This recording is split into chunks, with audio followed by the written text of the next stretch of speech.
Hey everybody, welcome back to the Chaotic Little Book Corner. My name's Acacia. As promised, I'm going to talk today about book buying, budgeting, and purchases. So, bear with me. This is going to sound a little confusing, but it all comes together in the end, I promise. Okay. So, my first way of purchasing is to buy through Abe Books and Book Depository online. Those two that I purchase with, I never purchase a book over $10 unless it's a special edition I want. And I never spend more than $15 on multiple books, usually. I think there's been 2 instances where they've been higher, but I had a flush in cash, which meant that I had extra to spend. But when I'm basing it off of budgeting, without like a gift or something to the effect, it always goes that way. Now, when I purchase through Abe Books and Book Depository, I use Ebates. I am not affiliated with anything like this. Nobody knows I exist. It's totally fine. I have no connections where I'm making money off of any of this. Do not worry. So Ebates that just happened. I don't even know. Ebates is a rewards cashback program online. You sign up. You're supposed to get a discount or like a $50 coupon or something to Target. I never got mine, but I think it's because I didn't share the site with anyone. Like I didn't email it to them, so I didn't get an extra coupon, which I'm fine with. It didn't really matter to me. The only point for me was those 2 websites and then others that I purchased from, but those 2 I can get cash back from because I shop from them repetitively. And even if I get 20 cents, 30 cents, 40 cents cash back from each every time,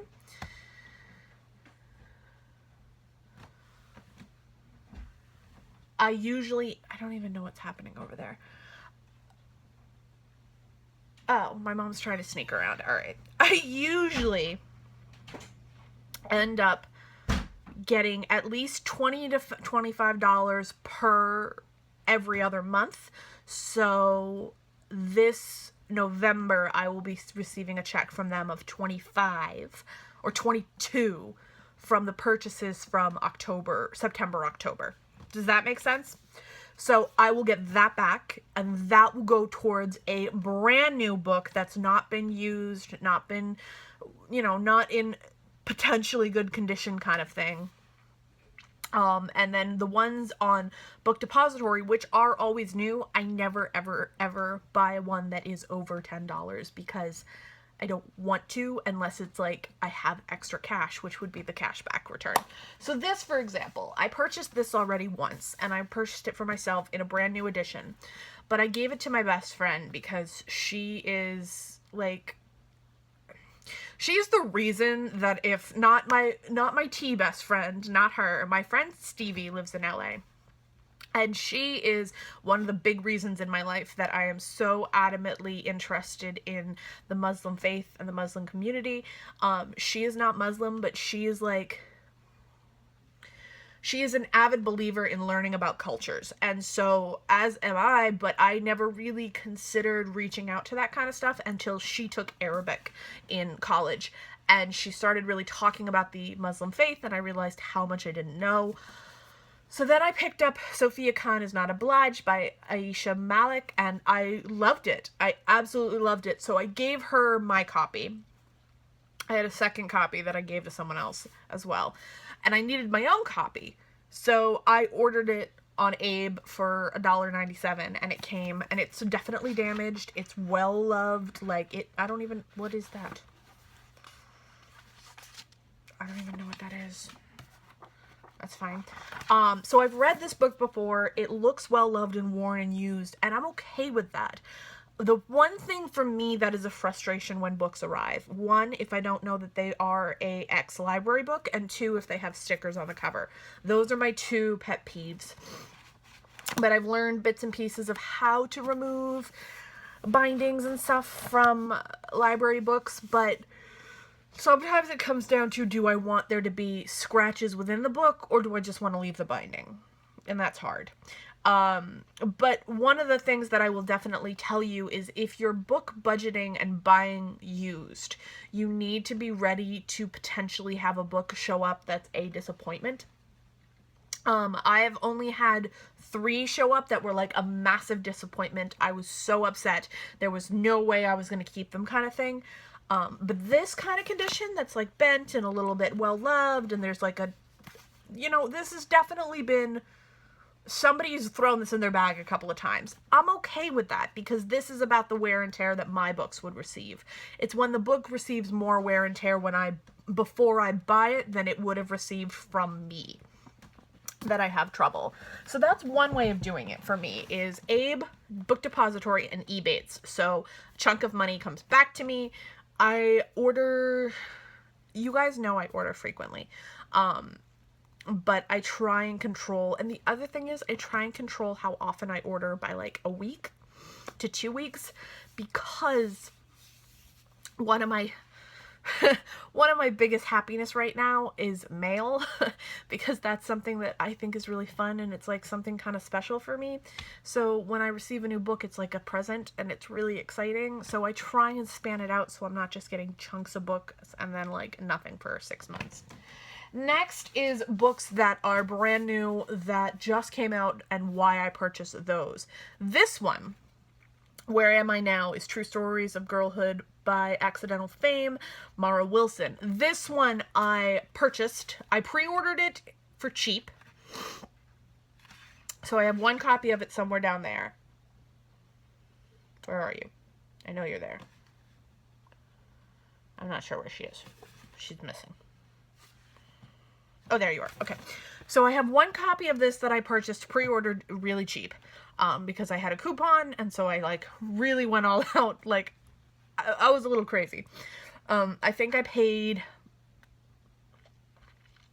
$9.99 for the book with a coupon. But then my sister, my youngest sister, who lives in the Massachusetts area, the Harvard bookstore had Mara come, and she signed a book to me because my sister picked it up for me, that I will pay the full amount for. I have no problem doing that. So I ended up paying $25 for that book. It's a $16.99 thing, but my sister had to buy a ticket to go see her, and she had to buy a second ticket for me, even though I didn't get to go, just so she could get the book signed. So I just paid her for the ticket and everything.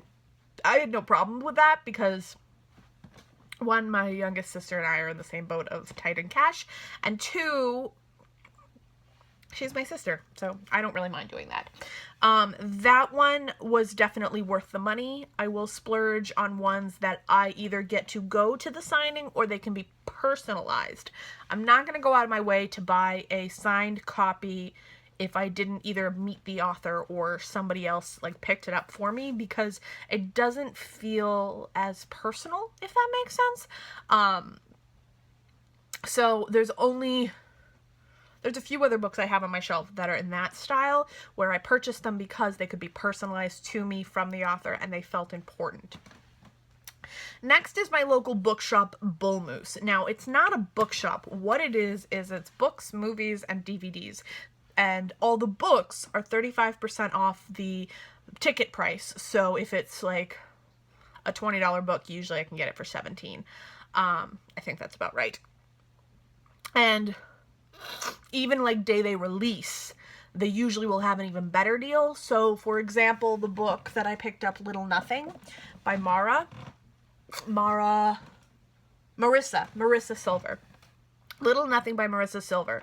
I picked it up the day it released. And because I picked it up the day it released, it was only $13 instead of like $25, because there was like a deal, because that's how they work there.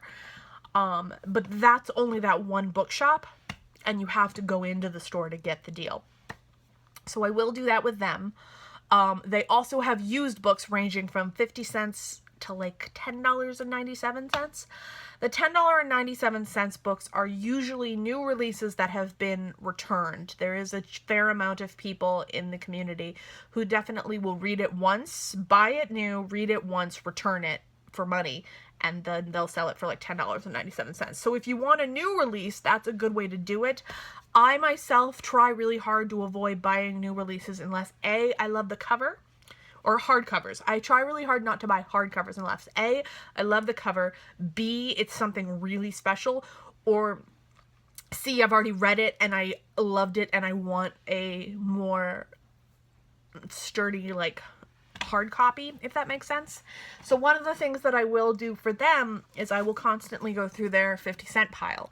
And this one is, so if the book is something I've never heard of, have no idea what it is, it has to be 50 cents, basically. Like, if I'm buying something off the shelf that's random, it has to be 50 cents. This one has, like, markings in it.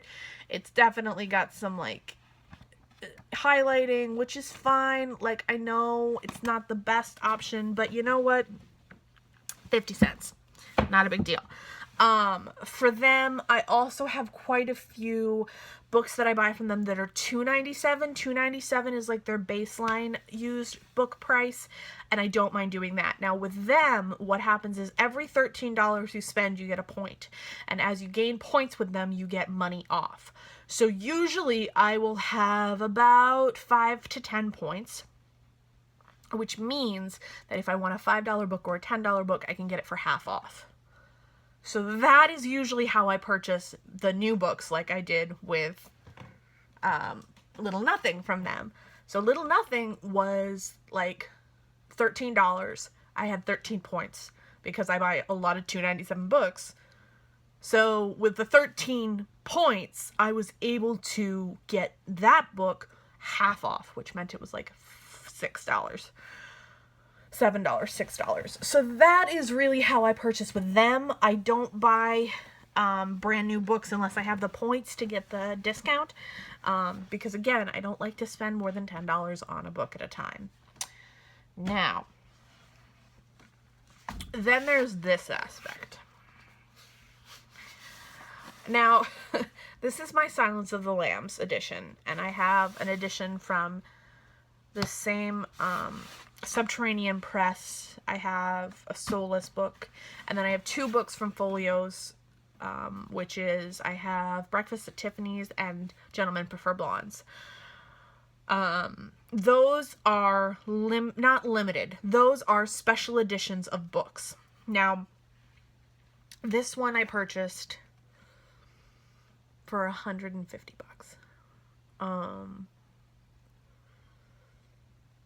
This was not inexpensive. This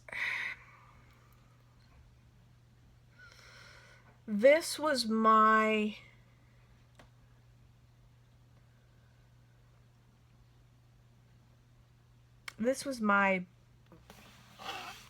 gift to myself. I'd been so long without being able to take care of myself financially, and without being able to enjoy money on my own and like go and do things for myself, that I received some extra funds, and with that I purchased this because I really needed something in my life that was a treat. And regardless of the fact that every book feels like a treat to me, I needed something bigger, something different, something that I didn't feel everyone else had. And so this edition really, it caught my eye. I saw it on Instagram on someone's page, and I immediately started researching. Like, I started flipping through everything. I looked it up everywhere, tried to find it used, tried to find it everything. And I think, and the way that Subterranean Press works is they have a limited number of books that come out for the limited edition books. Now, I think this one is like 200 copies or something. What number are you?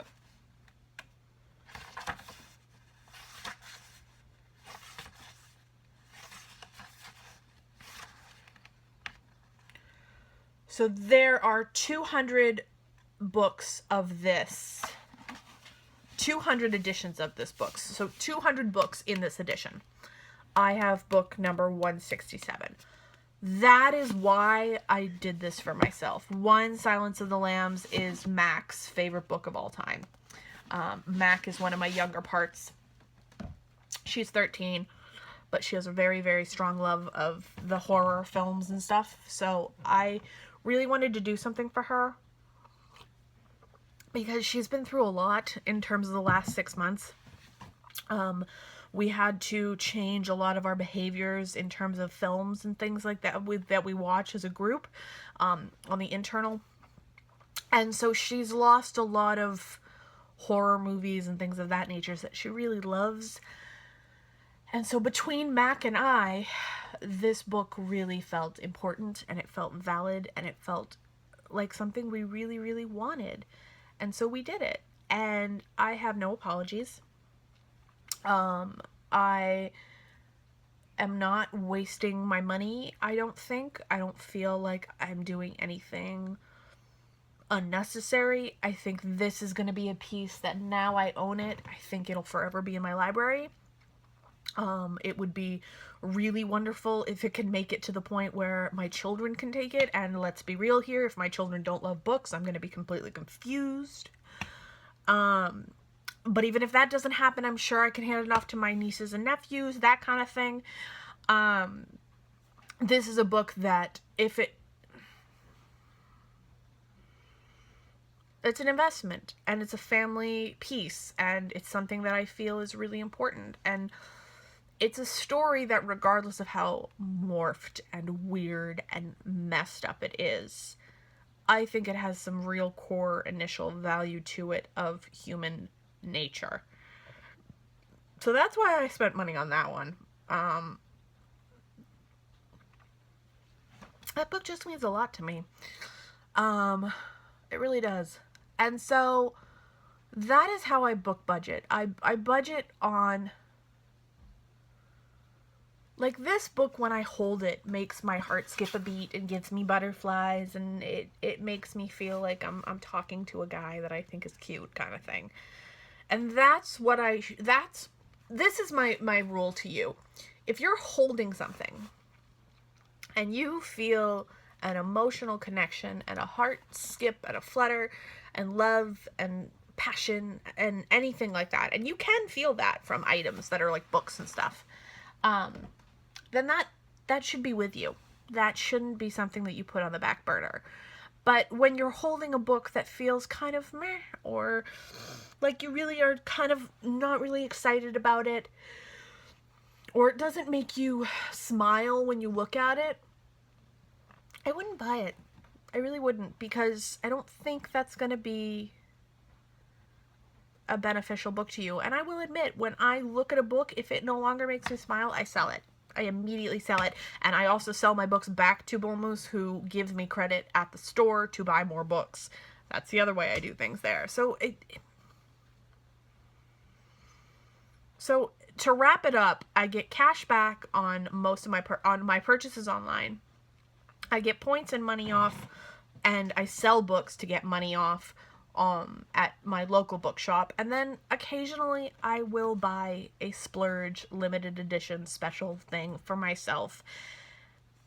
And I'm allowed. And you're allowed too. You're allowed to have something you really love be something for you. You're allowed to have a special thing for yourself. You are. Just remember that you need to be safe when purchasing. You need to take into consideration your basic human needs. Do you have shelter? Do you have food? Do you have a place to, like, lay your head? Like, can you actively put this money out there and not put yourself out? Because that is a huge thing that I had to learn over the years with my experience with money. I've picked things over food in the past, and it's not a bright idea. I haven't done it recently because I've got a lot more of that under control. But back when I didn't understand my parts situation, I did do that. And it was always really messy and really stressful because I wouldn't understand where my money went, but that's a whole other story. But remember to stay safe. take care of yourself, love yourself, and know that there are ways to buy bulk and good amounts of books, but with patience and with time. And I will link all of the websites down below that I spoke about, including the local bookshop that I have, which does have an online shop where you can't sell to them, but you can still get the point system and you can still find all their used books in their system. The 50-cent ones aren't there, but the $2.97 ones are. So that is that. I will talk to you guys on the other side. I hope this book was helpful. If you have any questions, leave them in the comments below, and I will talk to you soon.